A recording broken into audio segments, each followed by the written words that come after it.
어려운 철학책을 한 글자 한 글자, 한 문장 한 문장 함께 읽으면서 설명해 드립니다. 안녕하세요. 철학책을 강독해 준 남자 철강남입니다. 지난 시간에 이어서 우리는 계속 원칙까지 정리하는 선험적 분석론을 정리하는 되링의 시각을 따라가 보기로 하죠. 지난 시간은 우리 오성이 자연의 입법자라고 하는 이 사실에 중점을 두고 되링이 정리했는데요. 오늘은 뭐라고 어떻게 정리하고 있는지 한번 읽으면서 알아가 보도록 하겠습니다. 우리가 함께 읽을 곳은요, 칸트 철학 입문 111쪽입니다. 우리는 우리의 오성의 이와 같은 원칙을 다음과 같이 객관적으로 다시 한번 요약할 수 있다. 원칙 1. 분량, 직관의 공리. 모든 직관은 공간적으로 연장된 분량이다.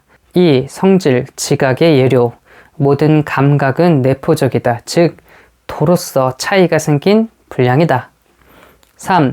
관계 경험의 유추. A. 진료의 보전. 현상의 변화에 있어서 실체는 지속된다. B. 인과율.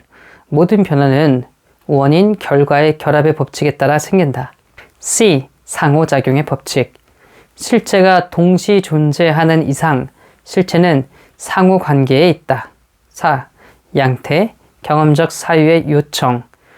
A. 공간, 시간 및 범주의 여러 형식을 그 자체로서 갖는 것은 가능적이다. B. 감각을 야기하는 것은 현실적이다. C. 경험의 관계로부터는 생각되지 않는 것은 필연적이다. 이상으로 우리는 경험, 즉 종합적 인식을 산출하기 위해 우리의 선천적 인식 능력에 대해 사용하는 모든 수단을 배웠다. 이제 우리는 어떻게 선천적 종합 판단은 가능한가를 알 수 있는 것이다. 이것은 실로 칸트가 순수 이성 비판에서 제출한 문제였다. 선험적 감성론 마지막 부분에서 제가 강의를 했었죠. 칸트가 이 책을 쓰기 위한 궁극적인 목적은 선천적 종합 판단이 어떻게 가능한가, 그것의 원리에 대해서 밝히려고 했던 것이 바로 순수 이성 비판을 쓴 계기라고요. 이것은 감성론의 범주를 거쳐서, 시간과 공간을 거쳐서 선험적 분석론의 범주를 거치고 마지막으로 선험적 판단력, 도식과 원칙을 거쳐서 발견을 하였습니다. 특히 선험적 원칙의 저, 분량, 성질, 관계, 양상에 따라서 직관의 공리, 지각의 예료, 경험의 유추, 경험적 사유 일반의 요청을 통해서 우리의 모든 판단이 선천적 종합 판단이라는 것을 확립할 수 있다라고 되링이 설명을 하네요. 그러면 선천적 종합 판단이 왜 이렇게 중요한 것이었을까요? 계속 읽으면서 알아가 보도록 하죠. 라이프니츠는 말한다. 우리의 개념은 모두 우리에게 생내적이다. 인식은 단지 이미 개념에 존재하는 내용만을 해명하는 것을 뜻한다. 따라서 우리의 판단은 모두 분석적이며 그와 같은 것으로서 선천적이다. 외부로부터의 영향 따라서 경험은 존재하지 않는다. 우리의 판단은 우리의 모두에게 공통되는 개념에 존재하는 것만을 엄표하는 것이므로 판단은 보편, 필연적으로 타당하다. 칸트 이전 독일의 합리론을 대표하는 라이프니츠는 이렇게 이야기했어요.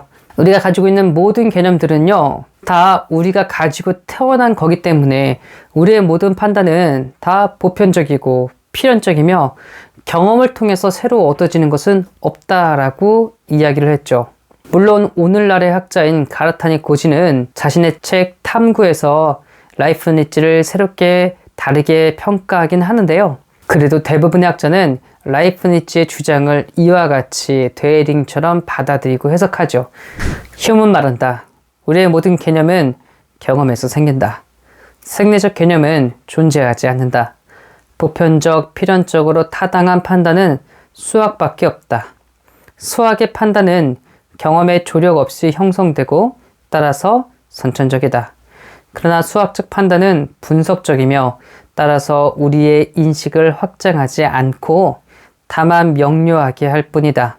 경험적 판단은 우리의 지식을 확장하고 따라서 종합적이지만 모두 후천적이며 경험의 조력을 빌어서 비로소 성립된다. 선천적 종합판단 따라서 보편 타당적이고 필연적인 경험적 명제는 존재하지 않는다. 휴문이 이야기합니다. 우리의 모든 판단은요, 우리의 모든 개념은요, 경험으로부터 온다고 이야기하고 있습니다. 물론 경험에서 오지 않은 판단도 있죠. 그건 수학적 판단만 가능하대요. 그런데요, 수학적 판단이란 경험에서 오지 않기 때문에 분석적이기 때문에 우리의 인식을 자꾸 확장시켜 줄 수 없다고 이야기를 합니다. 그러니까 흉은 분석 판단과 종합 판단을 구분을 하긴 했으나 분석 판단은 인식을 확장시켜 주지 않기 때문에 우리에게 중요한 건 저 종합적 판단이라고 이야기를 했고, 보편타당하고 필연적이면서도 우리의 경험과 관련되어 있는 저 선험적 종합판단, 선천적 종합판단은 불가능하다고 이야기를 했습니다. 지금까지 저 라이프니츠와 휴메의 주장은 되링이 크게 간단하게 우리에게 명시적으로 보일 수 있도록 쉽게 정리해 놓은 것이다 라고 이해하면 되고요. 이를 통해서 칸트는 저 둘을 넘어서는 아주 독특하고 뛰어난 사유를 했구나라는 걸 우리가 알 수 있겠네요. 이에 대해 칸트는 말한다. 우리는 인식의 두 개의 요소를 구별해야 한다. 즉, 인식의 소재와 인식의 형식을 구별해야 하는 것이다.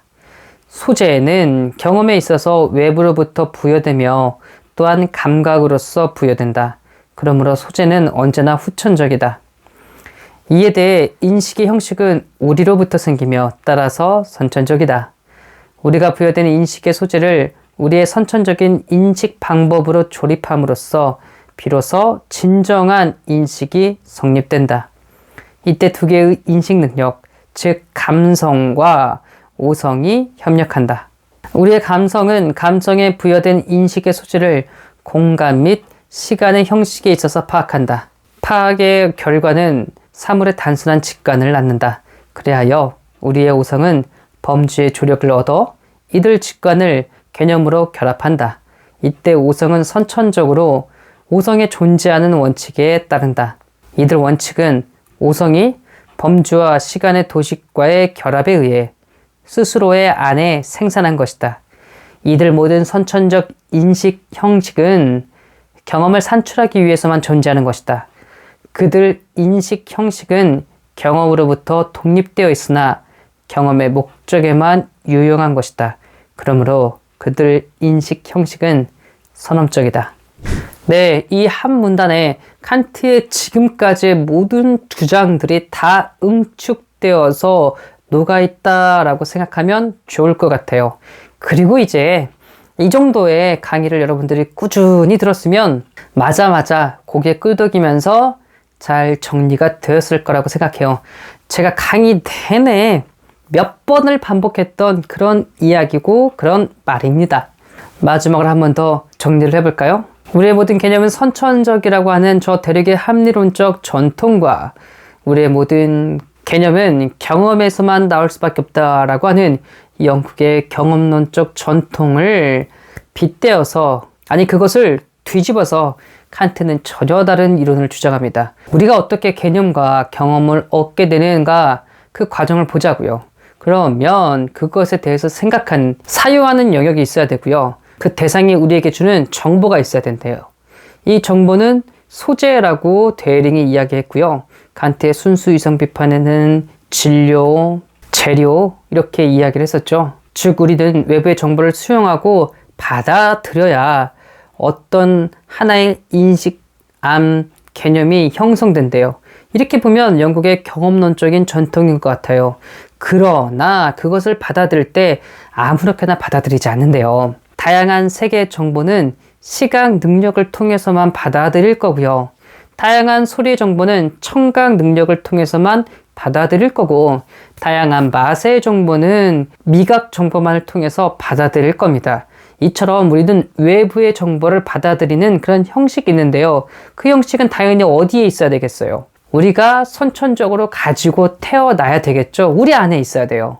바로 우리 안에 있는 선천적인 능력이 형식이라고 칸트는 이야기를 하고 있어요. 그래서 형식이 보편적인 기준이 되고요. 바로 저 재료가, 소재가, 진료가 우리에게 경험이 되어서 보편적이고 객관적인 이런 경험과 인식들을 산출한다고 말을 하고 있습니다. 그래서 칸트는 외부의 정보를 수용할 때도 받아들이는 틀, 순수 직관 형식, 시간과 공간이 있어야 된다고 말을 했고요.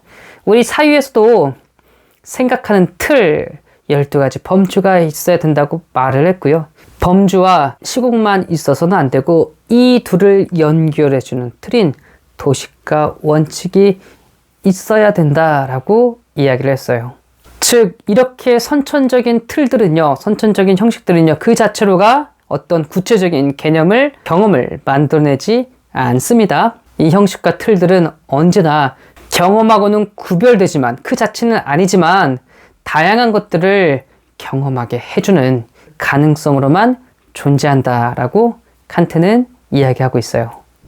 이리하여 인식은 감성과 오성이 결합할 때, 즉 직관과 개념이 결합할 때만 성립한다. 그러나 공간적 직관과 시간적 직관은 선천적이기 때문에 우리는 선천적 공간 관계 및 선천적 시간 관계와 범주와의 결합의 가능성을 갖는 것이다. 그 결과 선천적 종합 판단 따라서 보편 필연적으로 타당한 확장적 판단을 낳는다. 이것이 순수 수학과 순수 과학의 명제이다. 우리는 이들 명제의 관점에 따라 경험의 소재를 구성함으로써 보편 필연적으로 타당한 법칙에 따라 질서를 이룬 자연을 인식한다. 이 경우 자연이란 것은 현상의 관련을 의미한다. 왜냐하면 우리의 인식은 모두 현상에 관계하지만 물 자체에는 관계하지 않기 때문이다. 감성과 오성이 결합되어서 직관 형식과 범주가 결합되어서 우리는 인식과 경험을 낳습니다. 둘 사이를 저 도식과 원칙이 매개를 지어주면서 우리는 보편 타당하고 객관 타당하면서도 경험을 확장시킬 수 있는 판단이 가능하다고 칸트는 이야기하고 있어요. 이를 통해 우리는 저 수학과 자연과학의 많은 공식들과 원칙들과 이론들이 그 자체로 보편 타당하면서도 많은 경험을 설명해주고 이해하게 해주는 그런 작용을 하고 있죠. 칸트가 이렇게 선험적 종합 판단을 주장하고 우리의 경험과 우리 사이의 틀을 주장함으로써 이제 수학과 과학은 모든 학문의 중심에 서게 됩니다. 우리의 문명이 이렇게 수학과 과학을 중심으로 발전하게 되었어요. 우리의 문명이 이렇게 발달된 것은 결국엔 칸트의 공이 크다고 볼 수 있죠. 우리가 칸트를 알든 모르든 전에도 이야기했던 것처럼 근대 이후에 사람들은 칸트의 후손이고 칸트리안이라고 할 수 있어요. 그럼에도 불구하고 우리가 명심해야 될 것은 뭐라고요? 언제나 이 모든 판단들은요, 저 현상에만 국한된 것, 물 자체까지 우리가 알 수 있다 이렇게 주장해서는 안 된다라고 칸트는 이야기하고 있고요. 이 칸트 주장을 데어링이 잘 요약했네요. 이 선험적 논리학의 부분은 114쪽, 115쪽을 보면 데어링이 도표를 해서 잘 정리해 놨습니다. 이 도표는 여러분이 보시고 내용도 많지 않기 때문에 각자가 조금씩 읽으면 잘 정리될 것 같네요. 자, 여러분 이제 이성만 남았습니다. 조금만 더 힘을 내시고요. 끝까지 함께 순수 이성 비판의 내용을 파악해 보자고요. 오늘 또 이렇게 어려운 책 저와 함께 읽느라고 너무나 수고하고 애쓰셨습니다. 감사합니다.